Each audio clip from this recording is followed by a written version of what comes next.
So the first exercise is toe bending, and that is actually quite simple. Just keep your legs straight, keep the ankles as relaxed as possible, and we're going to work with the toes only. So you're going to curl the toes, point them forward, and then bring the toes back, and then curl them forward, and then bring them back. So we do all exercises 5 to 10 times.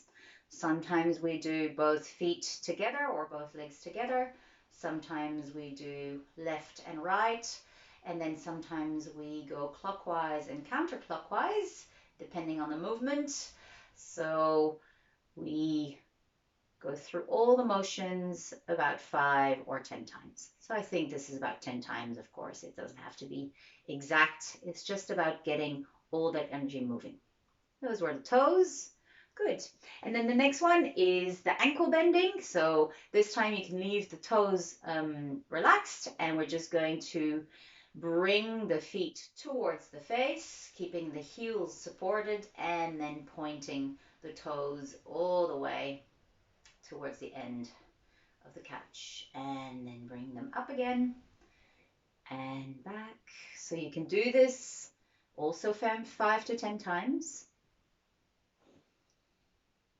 Take your time. It doesn't have to be rushed. It doesn't have to be too slow either. And about 5 to 10 times. And then we move on to the next exercise. The next one is ankle rotations, and we're going to start with the right foot. So just separate your heels a little bit. Keep both heels on the floor or on the couch. And we're going to start with the right one counterclockwise. So we're going to rotate the ankle with the clock about 10 times.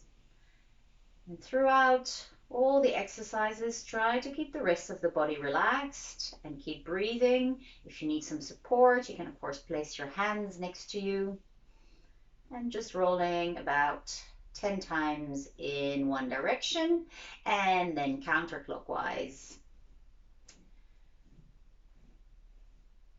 with the same foot about 10 times.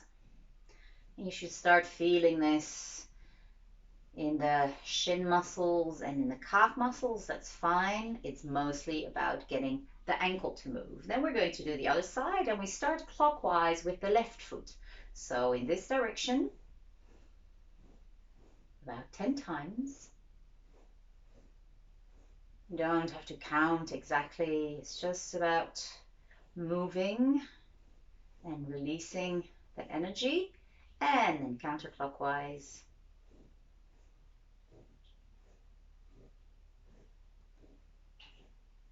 Trying to keep the shoulders relaxed and the head relaxed.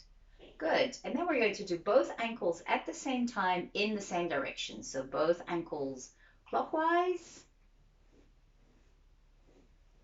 This could be a little bit of a brain teaser. 5 to 10 times. And then to the other side. I'm really starting to feel this in my shin muscles. It's a good sign. It means that all these muscles are getting activated. Good. And then we're there. The next exercise is going to be ankle cranking. So for ankle cranking, we're going to start with the right leg, bringing the right foot in just above the knee. So this might be uncomfortable for your hip or for your right knee. So you can always place a pillow under that thigh. But if it's not too uncomfortable, just resting the ankle here above the knee, and then you can try and slide all the fingers in between your toes. If that's impossible, then you can of course just grab the foot. And first we're going to rotate clockwise again with the right foot. So holding on to the ankle with the right hand, we're going to bring the foot towards us and then away. So that's clockwise. Again, 5 to 10 times.